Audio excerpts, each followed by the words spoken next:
m'appelle Édouard Mandin, je suis chef d'entreprise de Citeos Toulon et de Citeos Bandol. Ces deux entreprises sont dans le pôle Vinci Énergie France Infrastructure Méditerranée Centre-Est, avec une activité pour Citeos Toulon essentiellement autour des équipements urbains dynamiques et pour Citeos Bandol une activité historique essentiellement autour de l'éclairage public et de la mise en valeur. Le DPF, c'est un accès à l'information partout et en temps réel. Et c'est la possibilité de partager cette information avec l'ensemble des collaborateurs auxquels on va donner des droits d'accès. Le DPF est assez simple d'utilisation. Il permet de centraliser tous les documents qui auparavant étaient dans différents classeurs, dans différents bureaux. Ce qui est intéressant aujourd'hui dans la flexibilité du DPF, c'est qu'on va pouvoir lui donner la forme, et en particulier la forme au niveau des dossiers que l'on va vouloir.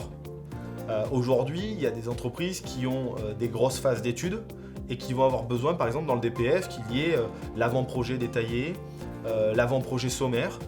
Tout ça, ce sont des dossiers, des fichiers qu'elle va pouvoir créer de manière automatique. Le DPF, c'est un SharePoint.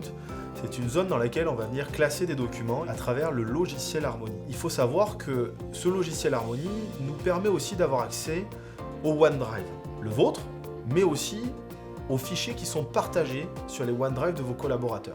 Et ça, c'est un vrai plus. D'un côté, le OneDrive nous permet de stocker tous nos documents techniques, de vie, tous nos documents de travail, je dirais.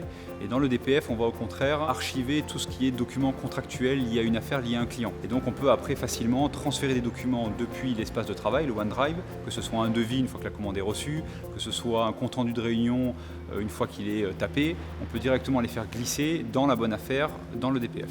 Le DPF m'a apporté une facilité de travail assez conséquente. Auparavant, il fallait imprimer les factures, imprimer les commandes fournisseurs en plusieurs exemplaires. Les factures devaient être photocopiées pour envoi au client en plusieurs exemplaires. Le DPF, c'est la dématérialisation de tous les documents qui font vivre les affaires au sein d'une entreprise. Le DPF a permis une grosse économie de papier et aussi un gain de place au sein des bureaux puisqu'il n'est plus nécessaire de classer et d'archiver les documents en version papier. Chez un client, lors d'une visite commerciale classique, le client peut être amené à poser la question si, par exemple, un encaissement a été reçu, si une facture a été payée tout simplement. Avec le DPF, on peut directement se connecter sur le classeur d'affaires électronique depuis notre smartphone et voir si la facture a été émise. Comme le circuit reste entièrement électronique, les échanges de documents vont très vite et on a une réactivité qu'on n'avait pas avant avec le papier. Le DPF est là pour partager des données. Qui dit partage des données, dit aussi partage de la méthodologie pour les mettre en place.